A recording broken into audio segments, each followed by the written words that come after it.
First, I'd like to congratulate you on being inducted into Hollywood's Rock Walk. That's got to be awesome. Thank you. I know you've had a lot of pit stops to make here and stuff, but I mean, is this like winning the gold at the Olympics to you? Yeah, this is like we looked at this like, you win awards for songs and albums and how well your year went. It's like a lifetime achievement award from the whole rock and roll, from music to us. It's like a lifetime achievement award, not from the Grammys or not from the American Music Awards, but from music. You guys are innovators. That's why you're getting this. Where did you get your inspiration from?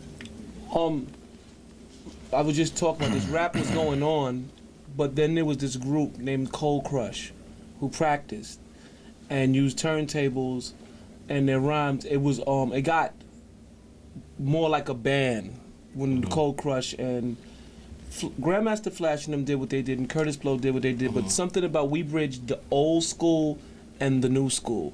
And that in the midst of that was Cold Crush brothers who did it so well. The turntables were used so well, the rhymes and the routine so well. It was a time where there was a routine that was put together.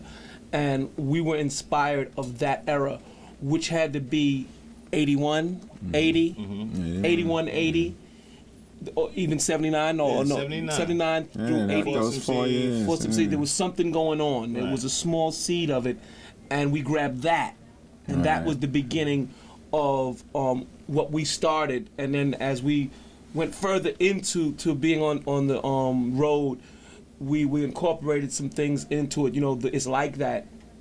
In Larry Smith, who was our producer's mind, was Planet Rock by African Bambaataa. With a touch of funk, with a touch of funk, you could function. Yeah, so there was a touch of everything that was going on right before we exploded. Very good, Jay. Right before we exploded, there's a touch of everything. And God's graces was on it. It was something budding and about to happen, and we grabbed it almost like Bill Gates with what was going on, the way he did it, and magic. Yes, it was. If you could go back in time and change anything, what, if anything, would you change? About our career? About your career. It's all good. It's all God. I don't think I'd be able to, so I don't want to. For me, I'd have made some better decisions concerning being organized, but you have to be prepared for success. And I think that we did the best we could with what we had, and I'm happy for how it's turned out. You guys have any? What would you change? To me, it's just, all a learning experience. So for me to say to change something, I would never learn. You know what I'm saying? For me to go back and fix that, I might not be who I am today. You know what I'm saying? Changing something that happened in the past might not enable you to have a future. You guys redefined genre boundaries. I mean, that eliminated with Walk This Way. Whose brainchild was that? Who thought of mixing the rock and rap?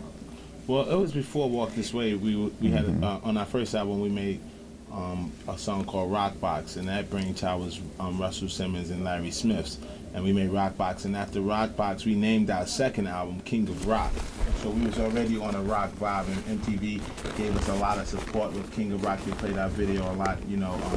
Rock Box was the first rap video that MTV played, and it was like only us and Prince and Michael Jackson, as far as black people was concerned, that was on MTV at the time. And then they gave us a lot of love on King of Rock video. And then on the third album, that's when Walk This Way came around. I guess it was just a time of, Walk This Way was kind of like, I would say that's my brainchild. And then me and I was making the beat, D was rhyming on it. Then Rick Rubin came in the studio and heard us making that music. And he said, why don't we do the song over? Do that song over. Don't make a song out of that song. Don't make a King of Rock out of this. Make this song what this song is over. Remake this song. And same vocals and everything. It was a little. So, and then Rick started making the phone calls. Next thing you know, Steve and Joe was in the studio. Nothing but love after that.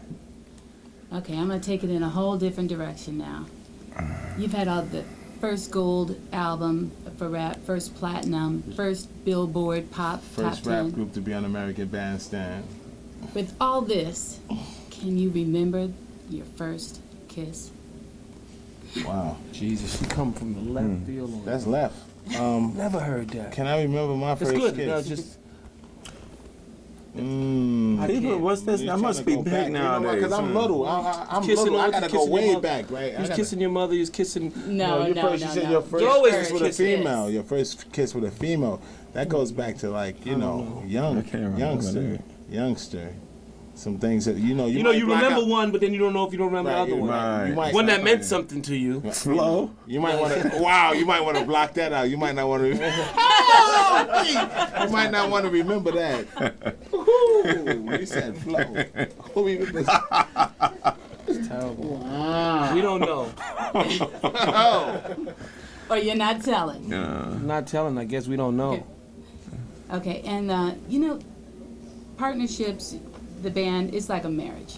You know, it Definitely. is a marriage, It and as is. long as you guys have been together. Right. Yeah. It wasn't a very stormy marriage. I can tell you that. Never. Never. It was never. It wasn't no So real. everybody's still invited to the Christmas dinner? Oh, Yeah, it's a cool. perfect marriage, actually. I run That's to. cool. We run to find until we get on the road. It's fun to see. Right. It's fun. That's cool, because usually you guys make it and then they start splitting apart. No, we do. We did. Now Little we split bits. apart. Listen, this is what happened. Before we actually, I guess like before we got together, as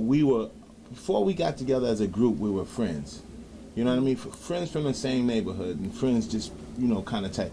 As we started first going on the road, we were inseparable, like off and 'Cause we on the lived road. together. But after we stayed those first 5 years, totally like having literally like maybe 15 days apart from each other out the year.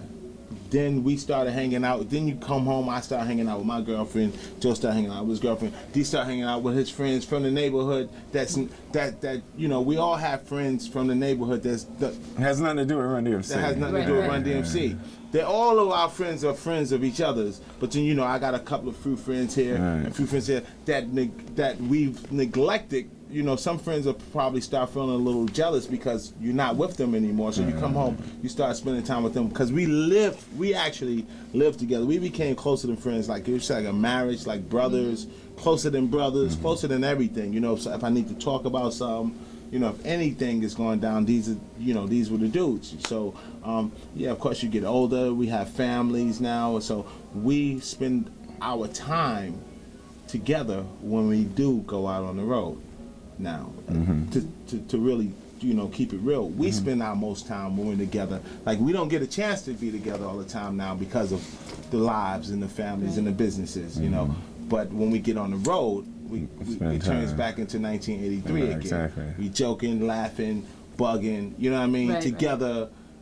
Then we go do our show together, and we I think our shows have been 97% wins. You know, like if we was a basketball team and we was playing games, we have, you know, in 97% of the time we win the game. You know what I'm saying? So that's also a lot of fun to get with some guys and Right. go out and have fun and have a lot of fun at it and get to sit around and we're like, yeah, and then guys say, you guys were the best tonight, or, you know, we really loved you, and, you know, the signing of the autographs and all of the real fans, you know what, it's closer than the marriage. It's closer than the marriage. I might, you know, I might have, I probably could, I don't see me getting a divorce from my wife, you know, but I definitely have more arguments with my wife than I do with Run-D.M.C. Right, so no Yoko Ono's up in there? Well, it was a pleasure. Thank you so much. Thank you. Appreciate you taking the time. Thank you very much. That must be a big question because nobody remembers that. The first All week I've been out there.